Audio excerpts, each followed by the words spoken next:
when I try to observe a person, there are a few things. The words are the last thing I see. I don't care about what a person is saying, because that is the last thing. Because words are where you can lie.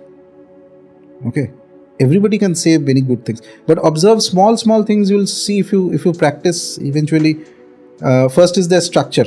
From the structure, you can get some understanding. From the physical body. Physical body. Really? Absolutely. Ramakrishna Paramahamsa was perhaps the greatest Kali Upasaka of the last 200 years. We Bengalis call him Thakur. Whenever a person would come to him for spirituality, he would judge for taking initiation or something like that for guidance. He would judge them very minutely. So one of the judgments he would do is that he would look at the physical structure of the person, weigh his hands. The weight of the hand from here to here will tell you what type, if at all you can be spiritual, and what is the right path for you. See, I told you spirituality is a huge tree. If you go in the wrong path also, it will not work. Right path.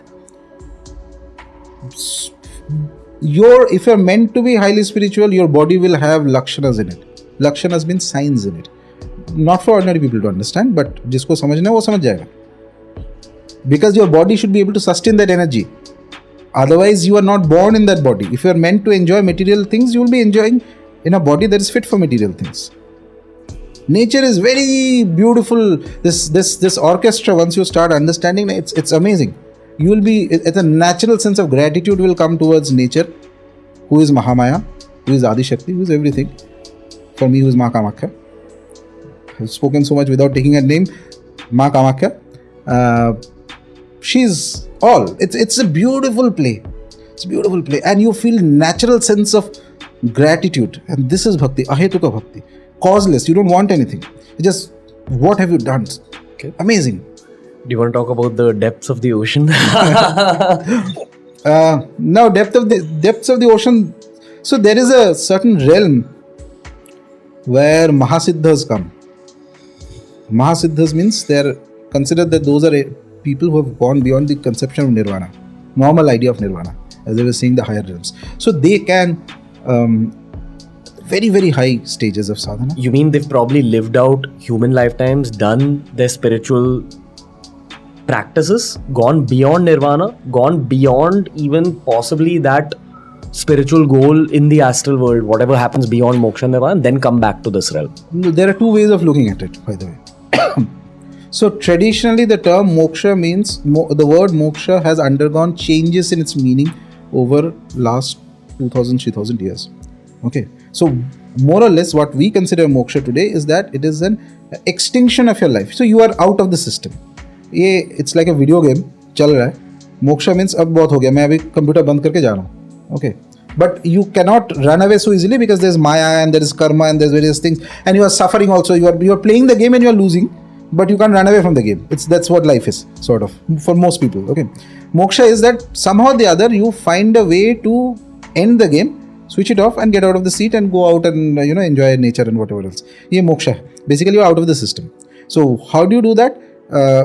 In Nirvana, what we consider as Nirvana, it is possible to extinguish oneself completely. Finish ho gaya. You're out of the system. That is what happens for 90% of the people who attain Nirvana. Not even 90, let's put it 98. 2% are possible who may attain to the same experience of Nirvana, but may not extinguish themselves from the system. They are not out of the system. So Nirvana by itself means that it's like a finish, end. Khatam. In fact, very interestingly, the Gita doesn't use the word Nirvana, it uses Brahma Nirvana. A lot of scholarly things are there. We'll sidetrack it, but we're just saying, it's an interesting observation. I think 6 times or 7 times it comes, it uses the word Brahma Nirvana. The word Nirvana became very popular with Buddhism, extremely popular. So there is because in Buddhism, generally accepted idea, Buddhism is also very complicated. I'm not talking about the general idea, but the general idea is that there is a Nirvana, and because everything is Shunya, at the end there is no Atma, Anatma and all that, etc. is there, Nirvana. The finish of this story gets over. But you can enter into the state of Nirvana and yet not finish yourself. By the way, Nirvana cannot be attained so long as you have a normal ego. We function from the ego. Nirvana cannot come until you finish the ego. That's to certain. Ego has to be complete. But suppose your ego is finished, you enter into the state of Nirvana, and some other ego is entered into you of something very higher.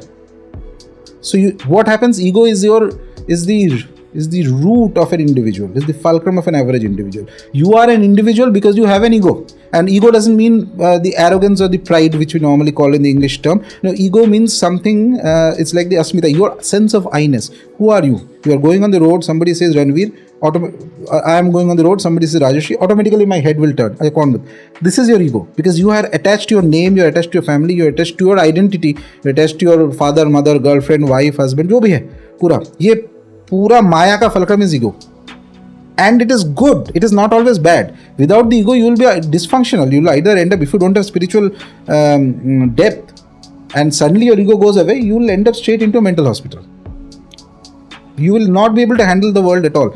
Individualization has been created by nature, so you become functional in a way. But the spiritual goal is you transcend the ego.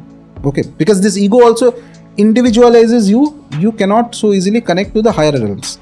So when somebody is entered into the state of nirvana, the ego will not be there. And that is why once the ego is not there, as I said, if you don't have spiritual depth, you end up in a sort of mental wreck and all that. Suppose you enter into an extinction. Nirvana is extinction. खत्म हो गया सब कुछ. Okay, ego is also done. सब खत्म हो गया. तो उसके बाद 98% of the people don't have any business with the world. You are out. You don't have to take birth also. Finish. But the 2%, in that case, the ego may, your human ego is gone. There may be an identity of a deity or something higher that can enter into you. In that case, you are not going to go away. And that is going to happen only if nature has a plan for you. तुमसे कुछ करवाना चाहता है nature, because nature is higher than everybody. Okay, nature is higher than everybody, and then you go into these realms. By that time, your normal maya and all that is finished. So you're in an astral body when you're at the depths Not of even the astral. ocean. It is very complicated to explain. It's beyond. See, there are generally speaking, there are three realms in which we function. Okay, one is the physical body realm. Okay, the other is the vital realm. Vital is where you have the emotions and all this. The whole emotional package is vital. Your power is vital. Fear is vital. Lack of fear, courage is vital. Beauty is vital. Everything is vital. Okay, all these things. It's very powerful because from the vital realm, so many things have come. Art, culture, etc. Our life is mostly vital. Uske baad there is the purely mental realm. Mental means where the mind, as it is, without emotions. Okay, the highest realm of the mind. This, when we say the bhu, bhuvaswa, the three things, these are the three realms actually translated. So average, every individual is functioning through these realms. Swa, the last of the mental realm, farthest reach of the mental realm is where there is this, look at it this way, that thing called nirvana. You transcend that and go to what is beyond that stage, then there are totally different things. And it is very difficult to describe. It's not even physical. It's not your astral, what we call astral, by the way, is the subtle form of the vital realm. ये इतना नीचे है. Understood. And these things are not even written in texts easily. Because again, it's beyond words. Because it's very difficult to describe. Yeah, actually, it's beyond words.